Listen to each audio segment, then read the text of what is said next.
¿Qué tal? Muy buenas tardes, bienvenidas, bienvenidos a Punto y Coma. Qué gusto que nos acompañen el día de hoy. La verdad, no esperábamos tanta afluencia, pero para nosotros siempre es un gusto que haya interés.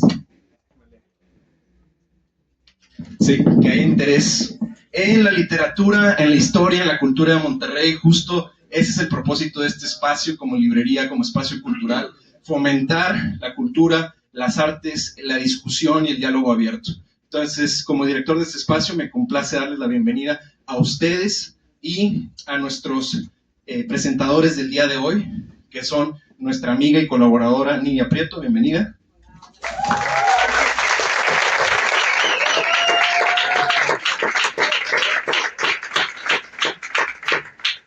Y el autor del libro La lucha templa del espíritu, Aldo Salazar. Bienvenido.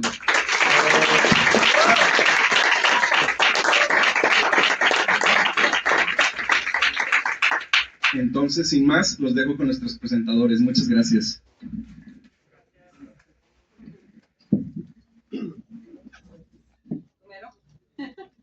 Muchas gracias por haber venido. Qué chido ver este grupo materializarse después de más de un año, que probablemente muchos de ustedes escucharon del libro a través de la cuenta de Monterrey Antropológico en Instagram. Y esta es la primera vez que desde ese espacio se convoca a un evento presencial. Entonces qué chido ver a esta comunidad pues juntarse en el mundo real, ¿no? Muchas gracias por estar aquí, por haber llegado a la hora.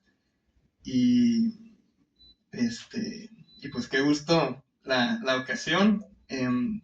Nidia, ¿me quieres presentar? Sí. Bueno, pues muchas gracias a todos y todas. Yo creo que era un clima difícil y nos pusimos un poco ansiosos. No sabíamos que iba a haber tanta convocatoria, entonces les agradecemos bastante porque sabemos que realmente,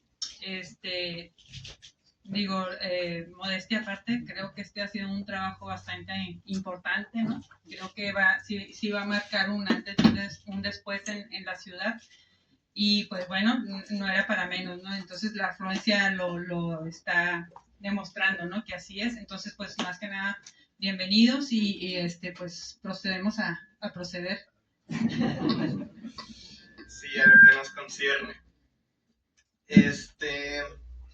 Pues bueno, este libro, La lucha templa del espíritu, al igual que el trabajo entero de Monterrey Antropológico, para quienes lo han seguido, parten de una investigación que llevé a cabo para mi tesis de ciencia política. Esta tesis realizaba un rastreo de algo que nos es muy familiar a todas y todos aquí, que es la cultura regiomontana del trabajo, ¿no? El trabajo es nuestro valor más importante, es nuestro rasgo distintivo en nuestra identidad cultural, es lo que creemos que nos define y nos distingue de otras partes de la República. Y mi investigación trató acerca de dónde venía esta cultura del trabajo y cómo se manifiesta en el comportamiento político de las y los regiomontanos al día de hoy. Porque esta cultura del trabajo, y algo que también les será muy familiar a ustedes, ha sido profundamente despolitizadora para la gente de Monterrey. Esta cultura del trabajo, en mi investigación, identifiqué una serie de narrativas y de otros elementos identitarios que parecen no estar ligadas, pero lo están y definen en gran medida cómo nos comportamos como sociedad, cómo encaramos nuestros problemas colectivos, si lo hacemos de forma social, si buscamos acercarnos al gobierno o si lo hacemos de forma individual, que en realidad es muy individual. Para problemas colectivos solemos buscar soluciones individuales. Por ejemplo, ahora que tenemos el tema del tarifazo, históricamente ha sido muy difícil buscar el tema de transporte público, del tráfico, de la contaminación del aire, temas colectivos, ha sido muy difícil buscar soluciones colectivas y más bien a lo que hemos aspirado es a la solución individual del automóvil particular, que no es una solución realmente, es solo empujar el problema por otra dirección. Entonces, esta cultura del trabajo regiomontana, que ha sido profundamente despolitizadora, no ha sido eterna en Monterrey. En mi investigación encontré que el trabajo empezó a ser nuestro valor más importante cuando la ciudad se empieza a industrializar a finales del siglo XIX y principios del siglo XX. Cuando empiezan a llegar más y más fábricas a Monterrey, las familias empresariales empiezan a invertir esfuerzos en formar una clase trabajadora disciplinada y obediente. Porque en un primer momento, cuando llega la industrialización, sí hubo un movimiento obrero muy fuerte en Monterrey. Hubieron episodios de huelgas y de protestas que duraron meses, que paralizaron las fábricas de la ciudad, que ocuparon la fundidora, que realmente desafiaron al capitalismo regiomontano. Pero hoy nos es muy difícil imaginarlo así. Hoy parece que los regiomontanos somos personas despolitizadas en gran parte. Entonces, la pregunta de la investigación fue, ¿qué pasó con ese movimiento obrero? ¿A dónde se fue esa lucha masiva que había en la ciudad? Y en investigación describí estos cinco estrategias que las empresas regiomontanas, las familias empresariales regiomontanas implementaron a lo largo del siglo XX y todavía, precisamente para desarticular ese movimiento obrero y despolitizar a la ciudadanía regiomontana. Muy brevemente, esta primera estrategia de desmovilización la primera estrategia fue la violencia, la represión. Y hubieron en Monterrey episodios de masacres, de obreros que fueron asesinados por balas salidas del Casino Monterrey, por ejemplo, cuando estaban protestando, exigiendo respeto a los sindicatos de los obreros, y los guaruras de los empresarios les dispararon del Casino Monterrey. Y hay otros episodios de masacres que hoy están borradas de la historiografía regiomontana, no por coincidencia, sino por la construcción de una narrativa regiomontana del orgullo industrial. La segunda estrategia de desmovilización fue la captura del Estado. Muy temprano en el siglo XX, estas mismas familias empresariales empezaron a ocupar puestos clave en el gobierno, en los gobiernos municipales y estatal. Poco a poco empezaron a haber regidores, diputados, secretarios, directores, etcétera, etcétera, que eran parte de las mismas familias empresariales y que hacía muy fácil, por ejemplo, si había una huelga en la fundidora, pues tú como accionista de la fundidora y jefe de policía de Monterrey, pues te era muy sencillo mandar a la policía a acabar con la huelga. Después llegaron lo que llamaron los sindicatos blancos, que son ahora los sindicatos con los que quizá estamos más familiarizados. En un primer momento hubieron sindicatos rojos, que eran sindicatos gestionados por obreros, que exigían mejores condiciones laborales en las fábricas, pero en ese momento la estrategia empresarial para contrarrestar los costos que significaba tener un sindicato rojo en tu fábrica, la respuesta fue crear sindicatos blancos, que estos sindicatos blancos estaban subordinados a la misma empresa, no exigían mejoras laborales, no peleaban, no combatían, y más bien funcionaban como una clase de recursos humanos para la empresa. Y hoy son el estilo dominante de sindicatos que hay en Monterrey. Sumado a eso, la cuarta estrategia de desmovilización en Monterrey fue lo que llaman el paternalismo, que son todas estas prestaciones extras, prestaciones superiores a las de la ley, que los empresarios ofrecían a sus trabajadores, no por buena onda, sino porque les salía más barato el darle un club deportivo y una escuela que permitir que se organizaran los trabajadores y las trabajadoras y exigieran aumentos salariales o más días de descanso o jornadas más cortas.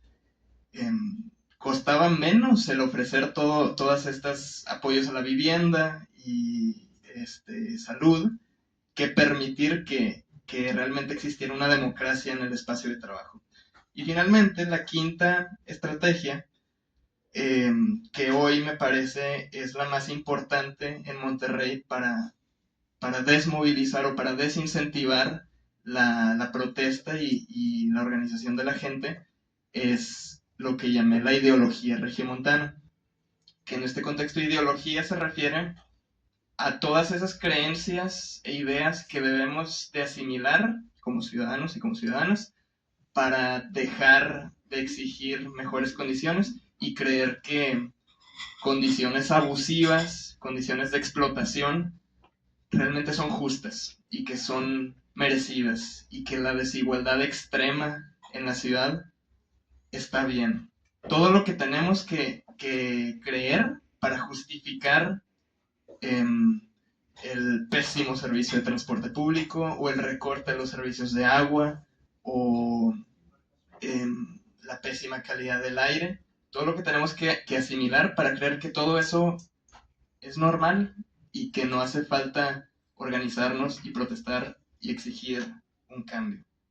Entonces, la investigación fue el diagnóstico de este monopolio ideológico que había en Monterrey en las manos de las familias empresariales, que lograron desde hace mucho y siguen logrando difundir esa cultura del trabajo en Monterrey para desincentivarnos a la ciudadanía de organizarnos y exigir otro tipo de política, de vida pública.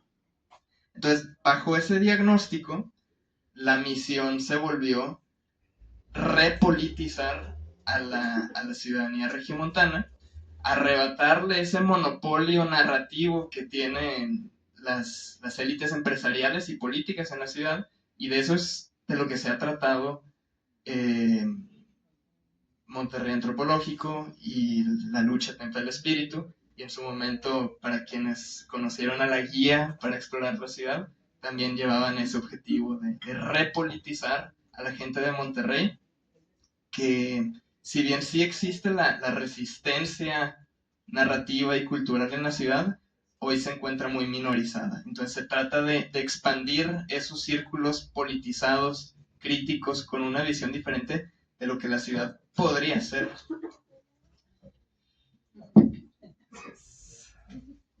Bueno, pues bueno, pues yo creo que en ese sentido me parece que este libro llega en su momento, ¿no? Porque yo creo que, bueno, la idea de politizar, si nos vamos ahora sí que a los griegos, ¿no? Politizar era hacer ciudad, ¿no? Es lo que ahora se llama como hacer ciudad, porque implica que quienes vivimos la ciudad estamos poniendo sobre la mesa pues qué ciudad queremos, ¿no? Qué ciudad queremos habitar, qué ciudad queremos transitar, qué ciudad queremos trabajar. Entonces, me parece que aquí la estrategia de despolitizar creo que tiene que ver con el hecho de, sí, pues, de monopolizar el discurso, ¿no? Y debilitar los otros discursos que están ahí, ¿no? O sea, aquí la cuestión es que yo creo que Monterrey tiene una cultura popular muy viva, ¿no? Muy fuerte, muy intensa, pero también es una cultura siempre pues marginada, invisibilizada, despreciada, ¿no?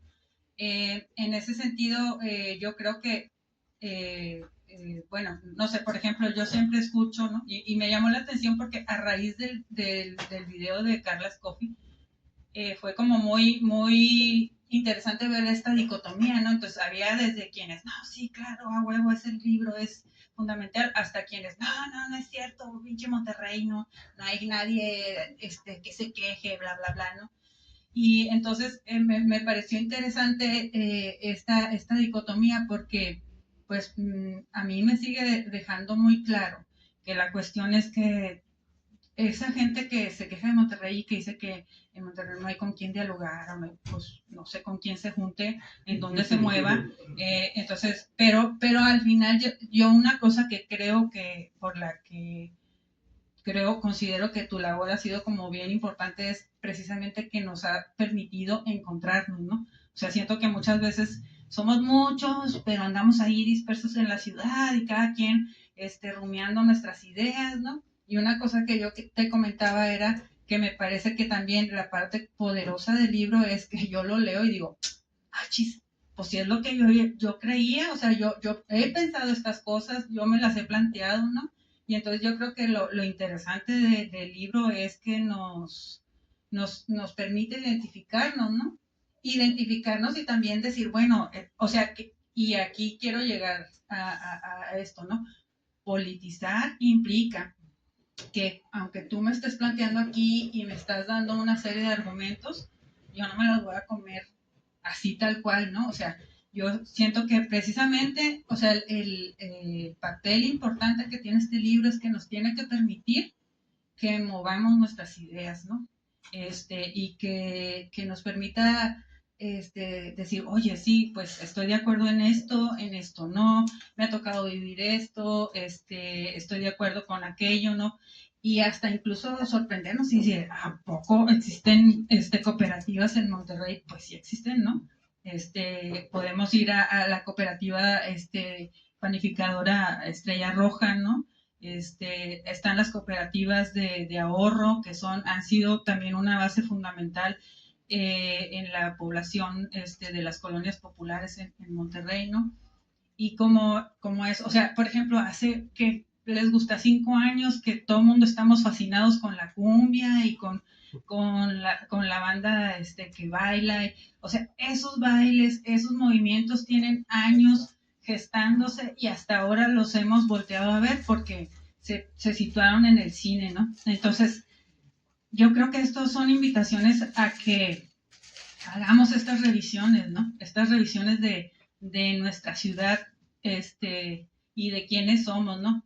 Y que tomemos responsabilidad, porque yo siempre cuando alguien, sobre todo alguien, porque me ha tocado escuchar a gente muy potente que trabaja cosas aquí en Monterrey, que hace cosas importantes en Monterrey, y que de pronto me dice, es que en Monterrey no hay nada, no hay cultura, no hay gente y yo, pues yo lo digo, pues estás tú, güey, o sea, estoy yo, o sea, estamos nosotros, ¿no? Entonces, eso es lo que me parece que hay que trabajar y que el libro nos va a, no como un salvador, sino como un salvavidas que nos va a dar chance de tomar impulso y de seguirnos repensando, ¿no? O sea, nos va a ayudar como a salirnos de esas narrativas tan poderosas que se han instaurado, pero que nos permitan también, pues, cuestionar, ¿no? O sea, cuestionar desde el libro de Aldo, y además, ¿no? Yo siento que lo más importante es agarrar un impulso para que eso nos permita buscar nuevas formas también de movilizarnos, de cuestionarnos y de politizarnos en el sentido de sentirnos parte de esta ciudad y de que tenemos la capacidad y el deber y la responsabilidad de transformar la ciudad, ¿no? Entonces, pues ahí le seguimos con el siguiente capítulo. Sí, muchas gracias, Nidia. Bueno, ahora me gustaría, si vamos así muy brevemente, son 5 ensayos en el libro, y me gustaría contarles un poco de qué va cada uno, así muy rápido. El primer ensayo, después de la introducción, se llama La ideología regiomontana, y es un poco lo que les contaba apenas hace rato. Es la parte de la teoría sobre cómo llegamos al momento actual en que parece omnipresente, parece universal esta cultura regia del trabajo, y que es nuestro más grande distintivo. Entonces, ese primer ensayo es la teoría. Después de eso, los siguientes 4 ensayos se tratan de identificar algunos de estos mitos, de estas narrativas regiomontanas, desmentirlos y después proponer la antítesis, la contracultura que ya existe, que yo no me invento nada, elementos culturales que ya existen, pero en este momento son parte como de una resistencia cultural, como decía Nidia. El primero de esos ensayos se llama El mito del polvo y el desierto, que es esta idea común de que Monterrey es un desierto, que no hay recursos naturales, no hay nada, no hay agua, y todo lo construimos a base de trabajo y esfuerzo. Que este mito del polvo y el desierto refuerza también otros relatos de excepcionalidad, de excepcionalismo regiomontano, de que somos tan fregones, somos tan trabajadores, que en medio de este desierto sin nada fuimos capaces de levantar una urbe, una metrópolis con relevancia global. Y también alimenta la grieta que nos gusta nos gusta pretender que existe con el resto de la República Mexicana, porque hasta tenemos ademanes comunes para describir cómo en el resto de la República nada más estiras el brazo y bajas, sale el mango, ¿no? Que esto es algo también parte de nuestra cultura colectiva en Monterrey, el decir, en el sur haces esto y ya, aquí no, aquí tienes que trabajar. Ese es el mito del polvo y el desierto, que en realidad Monterrey se fundó aquí y después se industrializó aquí por su abundancia de agua en una zona que pues sí es árida, el noreste de México, incluso partes del territorio de Nuevo León sí pertenecen al desierto de Chihuahua, pero el suelo de Monterrey en particular, lo que se llamó el Valle de Extremadura, el momento de la fundación, es riquísimo en agua y hay una cantidad de arroyos que bajan tanto de la Sierra Madre como de la Sierra de la Silla que dan para que haya cerveceras y refresqueras en la ciudad, acereras, y este mito de que no hay agua lo han instrumentalizado ahora, por ejemplo, en la sequía de hace 2 años y medio, que cortaron el servicio de agua a los 5 millones de habitantes del área metropolitana, mientras estas empresas seguían produciendo con el agua del subsuelo, y luego encima, algunas de estas empresas donaban agua al gobierno municipal y estatal, y en sus latas decía en apoyo a las víctimas del desastre natural en el que nos encontramos, pero pues se les olvidaba mencionar que el desastre natural era la empresa, eran ellos. Porque agua sí había, solo que no se distribuía a todas y todos. Después el siguiente ensayo se llama Las tribus originarias del noreste, que habla de este otro mito, el mito del norte blanco, que aquí no hubieron pueblos originarios, aquí no hubieron pueblos indígenas, aquí somos europeos, aquí somos judíos sefardíes, que obviamente parcialmente es cierto, sí llegaron estas poblaciones a la ciudad, pero borra e invisibiliza selectivamente a poblaciones que el mito local juzgó como menos prestigiosas. Habla un poco de las tribus originarias de esta región, que hubieron centenas al momento de la llegada y que tenemos fuentes primarias que narran la guerra que hubo, la guerra de exterminio que hubo contra estos pueblos originarios, y también los episodios de rebelión y de resistencia de estos pueblos originarios que lograron expulsar un par de veces a los colonos europeos en el territorio actual de Monterrey. También habla de la población afrodescendiente que hay en Monterrey, y de las olas de migración que han llegado sobre todo en el siglo XX, porque Monterrey pasó de ser en el siglo XIX un poblado de algunos miles de habitantes a la metrópolis de casi 6 millones de personas que conocemos hoy, no por un ritmo desproporcionado de crecimiento demográfico local, sino por la llegada masiva de migrantes de otros estados de la República, de Tamaulipas, Veracruz, San Luis Potosí, Zacatecas, Coahuila, etc. Y aunque Nuevo León no lo ha querido hacer parte de su identidad, Nuevo León es un estado de migrantes. Y todos aquí, todas aquí, si escarbamos un par de generaciones atrás en nuestra familia, vamos a encontrar gente de otros lugares, sin excepción. Entonces este tercer ensayo trata no solo de las tribus originarias en sí, sino de todo el mito de racialización del noreste de México. Luego el siguiente ensayo se llama La Lucha, que trata de esta idea de que en Monterrey no protestamos, en Monterrey la gente no está politizada, en Monterrey solo conocemos de trabajo, ¿no? Lo que les decía hace rato, para problemas colectivos solo imaginamos soluciones individuales.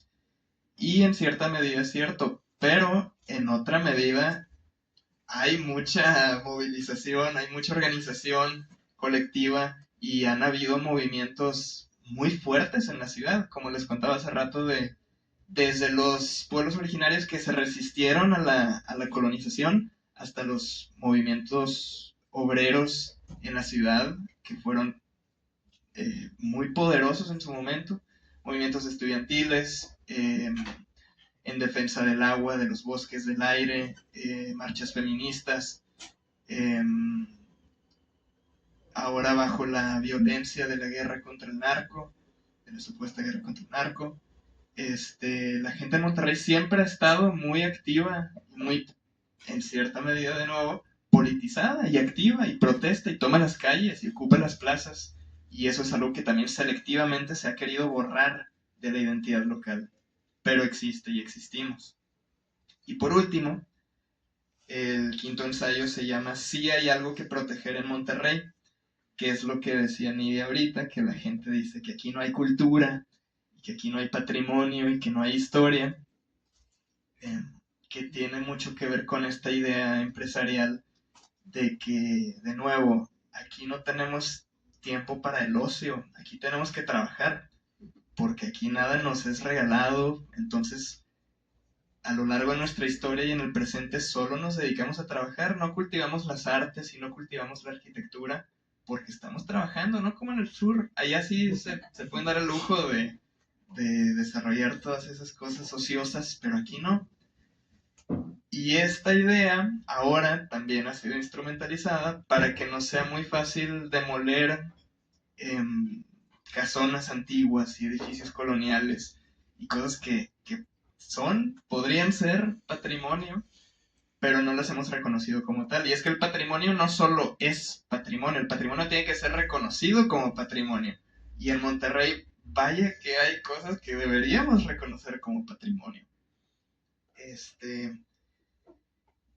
Entonces, más o menos de eso van los ensayos, entre otras cosas.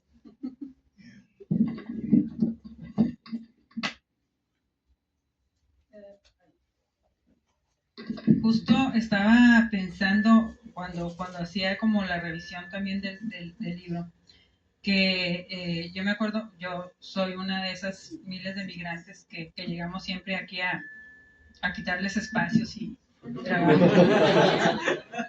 Y pero yo me acuerdo mucho que cuando empecé como en este asunto de la investigación cultural, ¿no? Sociocultural, hacía entrevistas en aquel, me acuerdo que el primer trabajo que hice fue una memoria sobre la zona del Mezquital en Apodaca, ¿no? Y entonces pues implicaba ir platicar con las personas más grandes de la zona, y era como siempre esta cuestión de, es que ahí era monte, ¿no? Y entonces, como ustedes saben, era esta cuestión, fue en el 2000 un momento de una explosión de vivienda hacia el norte pues de Monterrey, ¿no? O sea, esta zona de Apodaca, Escobedo, ¿no? Y entonces, pues era esta cuestión de decir, es que ahí era monte. Y entonces esta palabra de monte siempre es una cuestión muy despectiva y de decir, pues es que ahí no hay nada que valga la pena, ¿no? O sea, pues ahí hay puro huizache y mezquite, ¿no? Y hablar de esta flora, pues espinosa, que también se asimila a esta idea que se tenía de los nativos, ¿no? Eran hostiles, eran unos salvajes, y entonces este discurso despectivo, ¿no? De nuestros antepasados y del entorno, pues permite fácilmente que se ponga ahí una fábrica o una colonia, ¿no? Que se desplace a la gente, porque pues al final solo son no, pues en el caso, por ejemplo, de la banda Colombia, pues solo son una bola de ignorantes, ¿no? Ahí que bailan, todos greñudos, ¿no? Entonces, o el graffiti, ¿no? El graffiti de aquí, los ganchos, eso es puro rayadero, ¿no? Entonces, yo creo que es importante que nos cuestionemos precisamente ese lenguaje, ¿no? O sea, el lenguaje que usamos, porque volviendo al discurso, ¿no? de quienes ahora dicen, es que en Monterrey no se protesta como en la Ciudad de México, así son unos guerreros. Y tú, bueno, yo me cuestiono y digo, bueno, sinceramente yo sé que la gente a lo mejor aquí no se organiza de la misma manera que en la Ciudad de México, o que en Oaxaca, o que en Jalapa, Veracruz, ¿no? Pero aquí la gente ha buscado otras formas de organizarse, de dar sentido a su vida, ¿no? De hacer ciudad, ¿no? Y a lo mejor no son las formas pues, que conocemos y que nos gustarían, o que son así, pues, visibles, ¿no? Creo que hay que buscar otros mecanismos de defender los derechos que nos merecemos, pero sí es importante empezar por reconocer lo que tenemos, porque si no, pues es como empezar de cero, ¿no? O sea, borrar todo lo que ya hay y empezar de cero. Y pues se puede, pero la verdad es que cuesta más, ¿no? Bueno, yo no me presenté, yo bueno, sí me presentó Jesús, ¿no? Soy Nidia Prieto y formo parte de la cooperativa Rayenari, ¿no? Y precisamente el espíritu, ¿para qué lado me muevo? El espíritu de la cooperativa, pues siempre ha sido, pues, para empezar, les digo, trabajar desde lo sociocultural, porque ahí está, se viste de repente, desde lo sociocultural precisamente porque es ahí donde podemos ir rompiendo esquemas y ir ampliando la mirada, ¿no? Entonces, siempre nos hemos planteado como ir llenando esos vacíos que hay acerca de estas narrativas sobre las que comenta Aldo, ¿no? Y sobre la que trata el libro. Entonces vamos a hablar de movimientos sociales, vamos a hablar de los nativos, vamos a hablar de los afrodescendientes, y en eso hemos estado, ¿no? O sea, trabajando sobre estos rubros. Para nosotros fue también como, pues, ¿qué estrategia vamos a jugar, no? Ha sido, bueno, cursos, charlas, pero también últimamente ha sido atrevernos a empezar a hacer libros, ¿no? Entonces, el primer libro con el que nos atrevimos a dar el paso fue con uno que para nosotros es un pilar, que es el libro de La gente del mezquite, ¿no?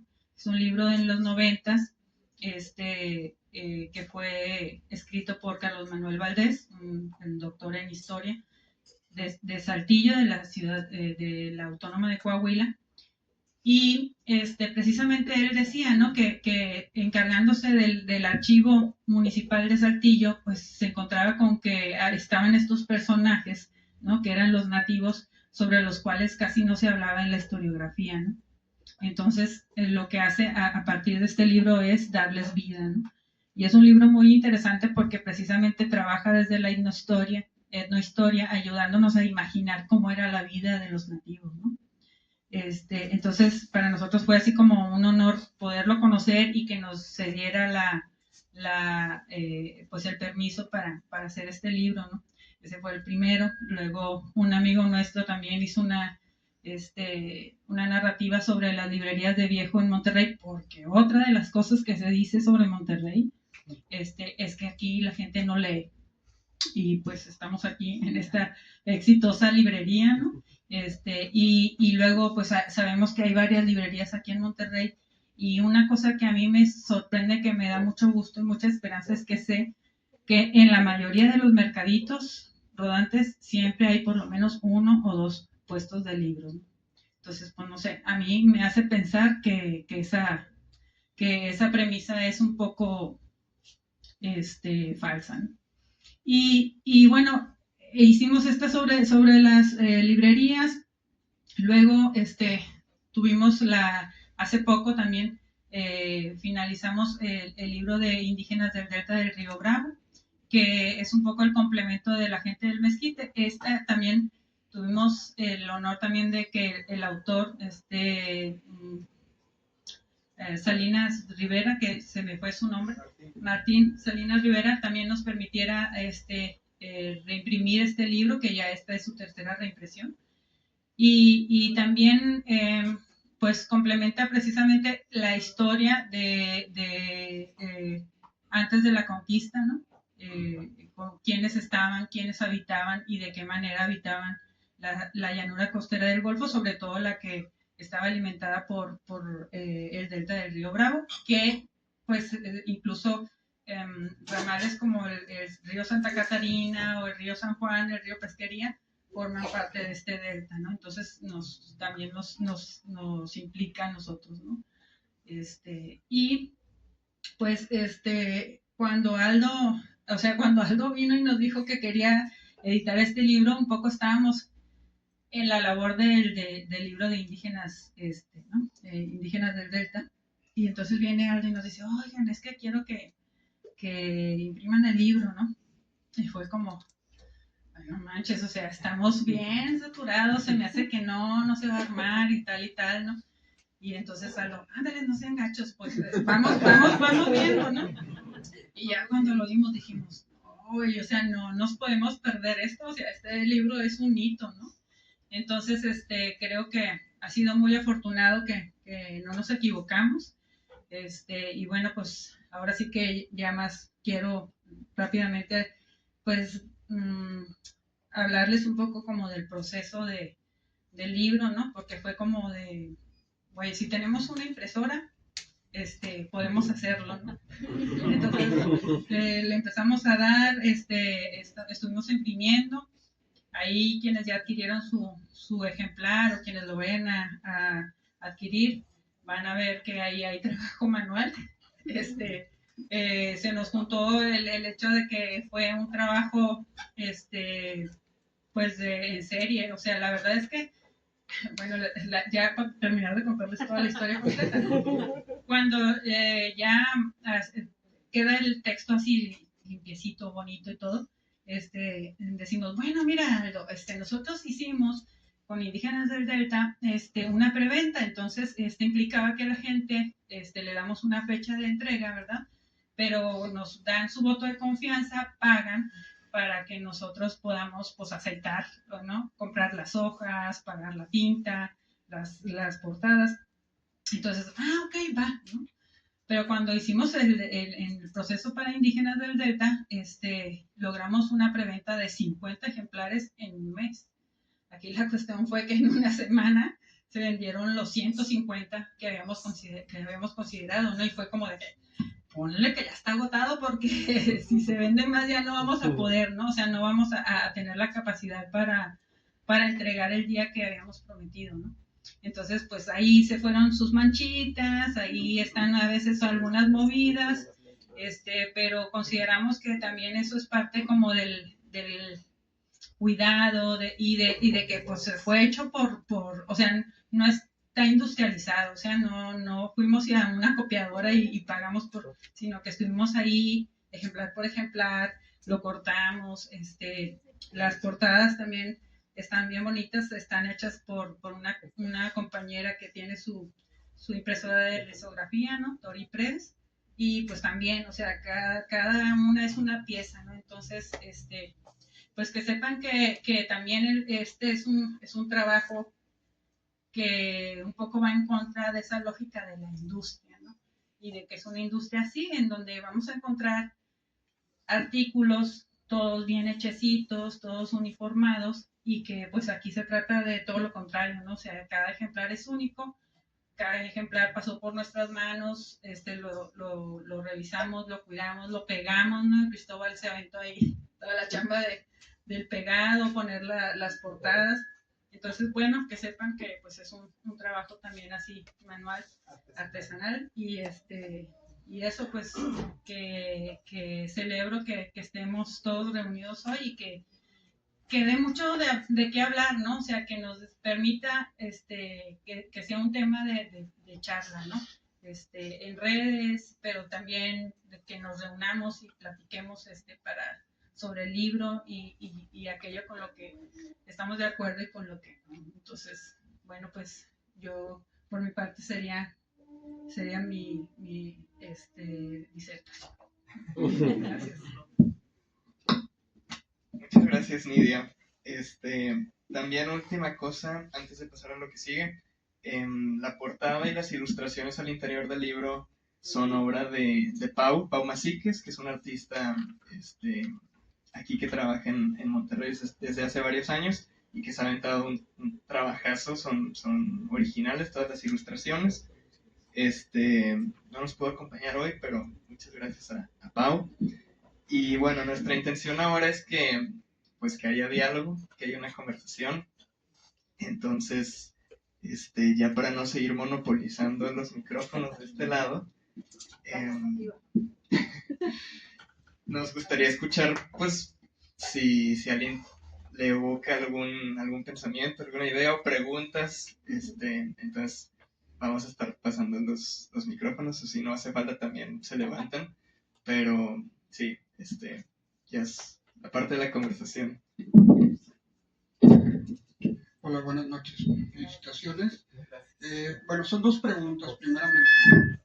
Una referente a la cuestión de los mitos. La primera vez que escuché precisamente esa cuestión de los mitos fue en una investigación que se llama Vivir al Margen, no sé si la conozcas, que era la construcción de la ciudad de Monterrey desde la vista de la mujer. Y hablaba de mitos muy semejantes a los que acabas de mencionar. Y la otra es si nos puedes dar algunos ejemplos sobre estas voces de la resistencia. Gracias. Esa investigación no la conozco, pero a quien sí conozco es al doctor Aarón López Feldman, que también hizo un trabajo impresionante sobre algunas de estas cuestiones culturales en Monterrey, como la fijación con todo lo relacionado a España, con lo colonial, con el distanciamiento del resto de la República, y él hizo una tesis increíble para su doctorado. Entonces, el doctor Aarón López Feldman sí lo considero una inspiración muy grande, pero el trabajo que tú mencionas no lo conozco. Y no sé si tú...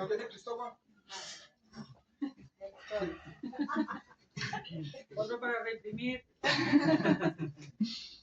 Y sobre voces de resistencia, pues aquí tenemos a la cooperativa Rayenari, que ya Nidia les estaba platicando de algunos de sus trabajos, pero la verdad que abundan. Por mencionar ahorita, como les decía, pues el tema de transporte público, hay varios colectivos que son quienes están llamando a los mítines los fines de semana, como la Alianza de Usuarios, o por ahí ha nacido como un núcleo donde se ha encontrado gente con ideas chidas, que no necesariamente se ha quedado en este espacio, pero en los últimos años del Lab Nuevo León, hay varias comunidades con ideas frescas, han encontrado como una plataforma donde se encuentran, y de ahí han salido colectivos que después han formado como Un Río en el Río, Pueblo Bicicletero de antes también, pero, o sea, organizaciones no faltan. Hay desde mediados del siglo pasado que empieza, por ejemplo, Tierra y Libertad, el Frente Popular Tierra y Libertad, y varias otras organizaciones de corte comunista y anarquista, organizaciones feministas de mujeres, estudiantes también ahora en la década de los 2010. En las universidades nacen varios colectivos de estudiantes feministas, la Asamblea Feminista, por mencionar algunos, pero la verdad que son, o sea, incontables.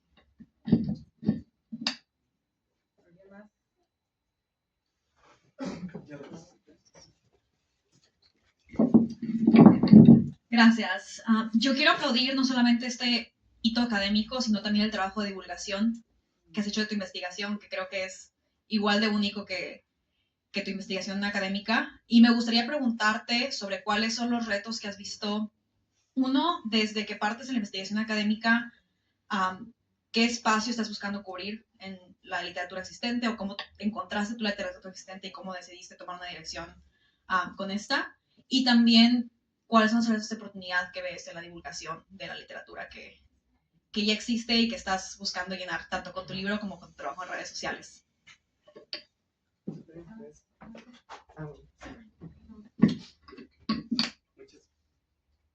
Muchas gracias. Algo que yo siempre he tenido muy presente con este trabajo es justamente lo que tú dices, que yo estoy muy consciente que a lo que yo le estoy tirando no es a la gran teoría académica revolucionaria, innovadora, y que hay muchos trabajos precisamente que están en la bibliografía de este libro, que son las fuentes de donde sale esta investigación, y que lo que yo estoy diciendo no es necesariamente revolucionario para la teoría universitaria, pero mi tirada es la divulgación, porque como decía al principio, el objetivo es politizar, y para politizar el público que me interesa no es necesariamente investigadores académicos. Entonces, en las redes sociales fue que encontré esa plataforma que pues te da esa facilidad o ese potencial de volverse masivo, pero uno de los retos es que pues, las redes sociales son aire, ¿no? O sea, al final tiene que concretarse y tiene que pasar algo material, tangible, físico, como hoy este grupo que reunimos, diálogos que son algo más duradero que lo que es instantáneo en una publicación, que puede servir para algo. O sea, no digo que tampoco tenga ningún efecto, pero definitivamente es un reto el salir de las redes sociales y volverse algo físico. Tú, Nidia, no sé si quieres decir algo del tema de divulgación, de expandirse de los círculos académicos de siempre a llegar a más gente. Sí. No, pues a nosotros nos ha pasado que precisamente como estar en esa línea fronteriza entre lo académico y lo no académico, pues nos ha permitido como atrevernos a decir cosas que la academia no permitiría, ¿no? Por rigor, ¿no? No porque... Sí, por rigor.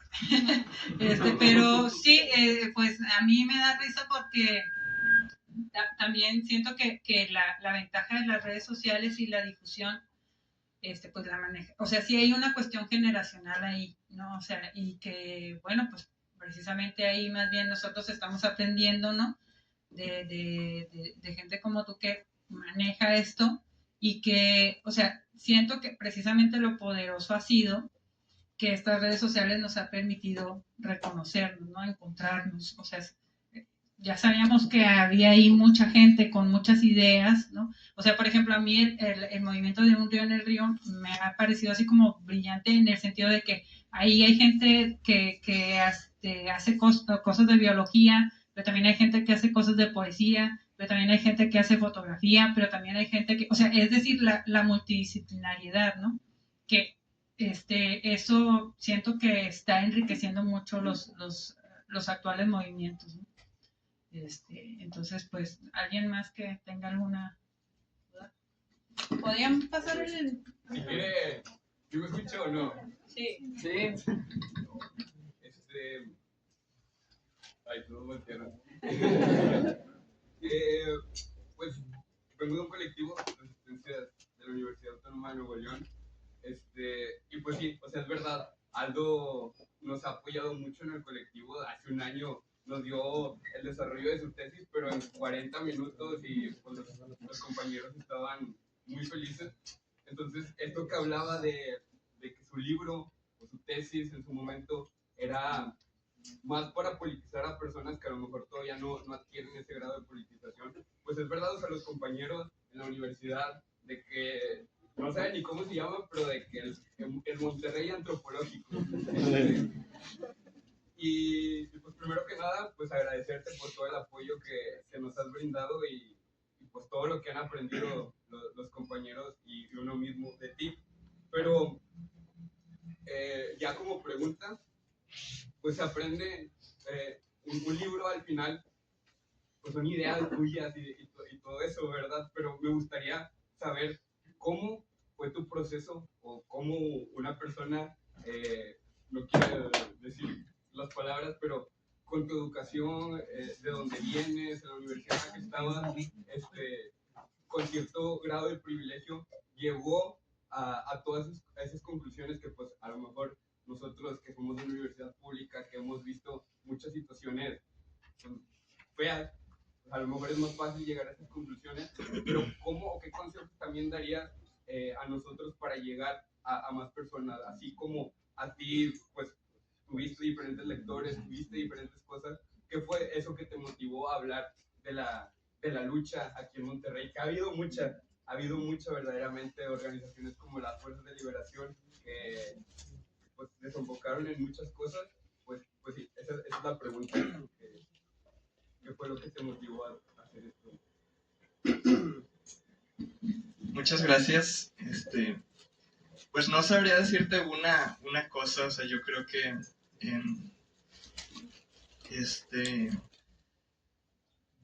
pues al final vivimos en una ciudad que solo hay que pues estar atento para estar expuesto a un montón de problemáticas sociales que en realidad están ahí, son muy claras, son muy evidentes y no creo que sea necesario el individualizar como hablar de alguna sensibilidad mía, o sea, la verdad creo que es algo colectivo a lo que todos hemos estado expuestos y que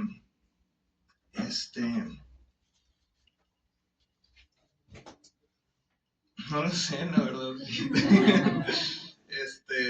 Pero vivir en Monterrey para mí es pues una experiencia politizante y luego además el haber estudié ciencia política, pues también me llevó a leer posterior crítica, a estudiar a las y los investigadores locales de la ciudad, que aquí están en la bibliografía, que hay una riqueza en ciencias sociales aquí producida en Monterrey que también quizá parte de mi objetivo ha sido pues precisamente divulgar eso, compartir eso, que han habido grandes investigadoras y grandes investigadores, sociólogas, sociólogos, historiadores, historiadoras, desde las ciencias políticas, desde la antropología, y su trabajo ha sido muy inspirador para mí. Están todos, les digo, en la bibliografía. Ahorita mencioné al doctor Aarón López Feldman, creo que él y la doctora Lilia Palacios, aquí también presente, han sido de mis inspiraciones más grandes. También el trabajo de la cooperativa Rayenare, los libros que ahorita mencionaba Nidia, las publicaciones que ha hecho también Cristóbal, presente por aquí, en otro lado.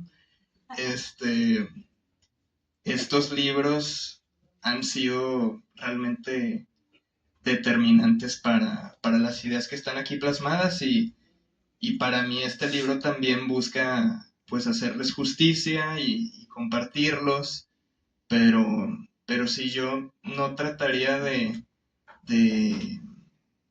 como individualizar este proyecto, más bien lo vería como resultado del contexto en el que se encuentra en dadas las otras investigaciones y las otras causas políticas que se pelean en la ciudad. O sea, pues sí, estar cerca de todo eso ha sido como el caminito político, ideológico de estas ideas.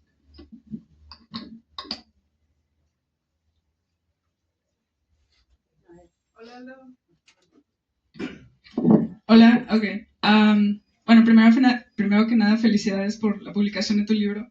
Se me hizo muy relevante todo lo que hablas acerca del trabajo. Ahorita me puse a pensar, de hecho, que quizás vayamos a ver alguna transformación en la cultura del trabajo gracias a que ahora están viniendo más empresas transnacionales, pero de países, por ejemplo, los asiáticos. Y pues siento que gran parte de la cultura regiomontana también es bastante poscolonial, tratando de recuperar, no sé, recuperar alguna autoridad, tratando de imitar la cultura estadounidense del trabajo, ese tipo de cosas. Y ahora que se ve para arriba a la cultura japonesa del trabajo y a la coreana y a la china, siento que también junto con la llegada de esas empresas acá va a cambiar esa cultura de trabajo, no sé si para mejor, para peor, pero siento que está a punto de cambiar.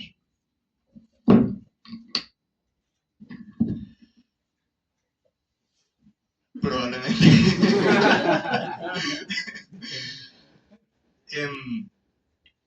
Pero ¿crees tú que sea muy diferente a la cultura del trabajo que ya está presente? O sea, porque ahorita yo creo que también no es algo mío original, ¿verdad? Pero la cultura regiomontana del trabajo tiene mucho que ver con lo que llamó Max Weber el espíritu del capitalismo, la ética protestante y el espíritu del capitalismo, que pues se dio en Europa desde la Revolución Protestante hasta la llegada de la industrialización, que fue este caminito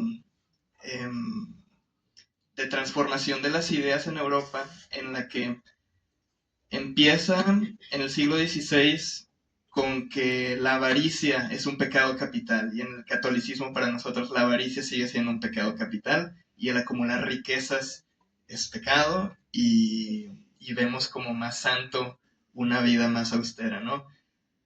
Cómo una Europa del siglo XVI en la que esto era dogmático se transformó al día de hoy en una sociedad occidental en la que es el objetivo de todos el acumular riquezas y el escalar en la pirámide social. Entonces, Max Weber, que era historiador y sociólogo, hace esa investigación de cómo la ética dominante se transformó así en 180 grados.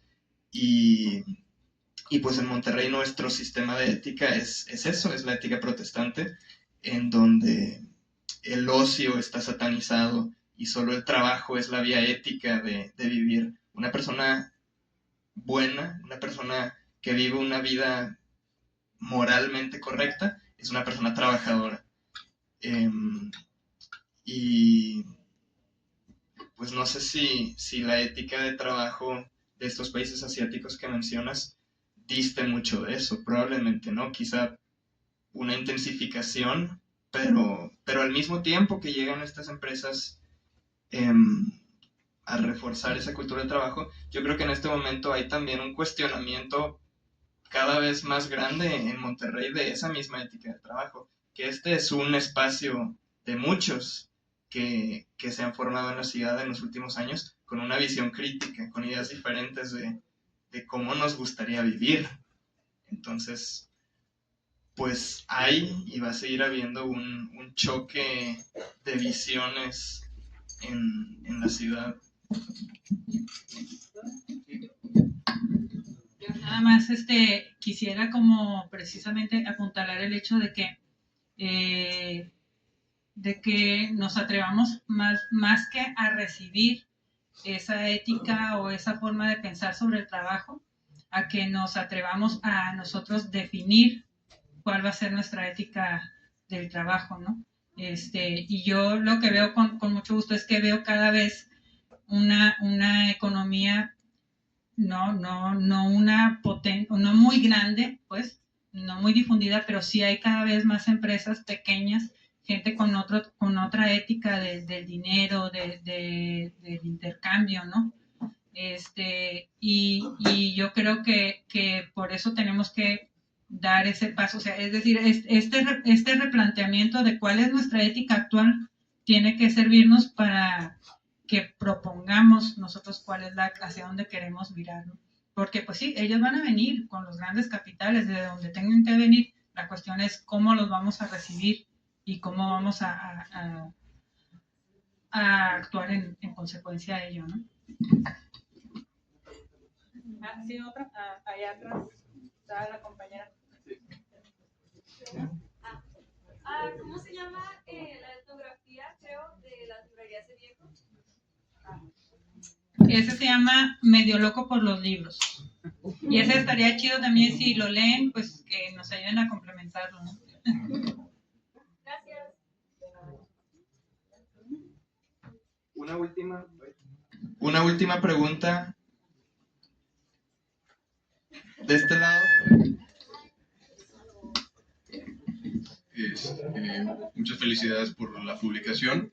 Y yo tenía una pregunta relacionada a la cultura regiomontana antes de este proceso de, no quiero decir perversión, sino transformación por parte de los empresarios. O sea, porque lo que crearon tuvo que haber salido de algún lado. Por ejemplo, yo me acuerdo mucho de niño que me decía mi papá, que aquí decían, le decían que era tierra de guerra viva, por todos los conflictos que habían con los pueblos indígenas, y que el gobierno de ese entonces, del siglo XIX, no tenía atención a esta parte de la República, y que yo pienso que perdura en cierta medida con esa actitud de, bueno, es que en el sur nomás es tirar la mano, ya, todo eso que tú nos explicaste. Y quería preguntarte si has visto como algunos elementos que tú puedas apuntar y decir, bueno, antes de esa transformación llevada a cabo por parte de los empresarios, pues este era un elemento cultural que formaba parte de la identidad, pues regiomontana, nuevo leonesa, que en ese tiempo pues no vivía tanta gente aquí en Monterrey. Gracias. Pues creo que a detalle te estaré inventando cosas si te contestara con algo muy preciso. Pero pues Monterrey era un poblado de creo que en el censo de 1852 eran como 13,000 personas, me parece. Entonces, pues probablemente una porción significativa de esa población se dedicaba a la agricultura y al ganado. Todavía no estaban bien establecidas las rutas de comercio, pues no había ferrocarril. Pero pues más allá de esos datos, creo que te estaré inventando cosas, no sé si tú Yo nada más quería retomar precisamente que ese discurso de sangre y fuego, por ejemplo, esta idea del exterminio, ¿no? Porque así se dice con esas grandes letras, exterminio de las poblaciones nativas, precisamente se justificó con esa campaña de la guerra a sangre y fuego, ¿no? No digo que no hubo, sí existió confrontación porque hubo rebeliones muy fuertes por parte de los indígenas, pero también hubo cierto nivel de asimilación, hubo mestizaje, hubo pues algunos se asentaron, ¿no? Y se alinearon y algunos pudieron vivir al margen, ¿no? O sea, pudieron irse a lugares aislados y más o menos sobrellevar su forma de vida hasta donde se pudo, ¿no? Entonces, al igual que estas ideas de las que nos ha estado hablando Aldo, en aquel momento era también una forma de que la corona te retribuyera. Si tú le decías, es que mi rancho fue asaltado por un grupo de indígenas y se llevaron 300 cabezas de ganado, aunque tuviera solo 30, y mataron a 20 de mis sirvientes, ¿no?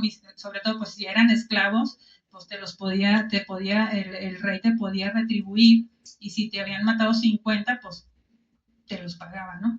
Entonces, también fue un discurso, pues, entonces, en relación a lo que dices, ¿no? Que no, o sea, con matices, ¿verdad? O sea, no estoy negando que hubo confrontación.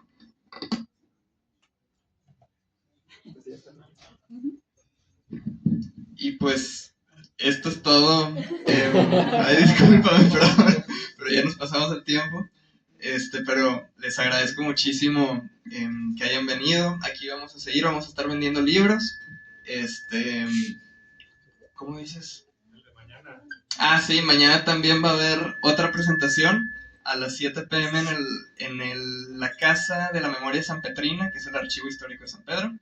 Y luego el día 11, que es el sábado, va a haber otro evento en Barrio Antiguo, en la Unidad Multidisciplinaria de Artes, UMA. Entonces, pues, estos otros dos eventos van a tener una temática diferente, se van a concentrar en un ensayo en particular cada uno. El de mañana se va a concentrar en las tribus originarias del noreste y los discursos de racialización de Nuevo León, y la del sábado sobre la lucha en Monterrey, sobre movimientos sociales de ayer, de hoy, y a imaginar lo que se viene en el futuro. Entonces, ojalá que también nos puedan acompañar, y muchas gracias por venir. Aquí vamos a estar vendiendo libros.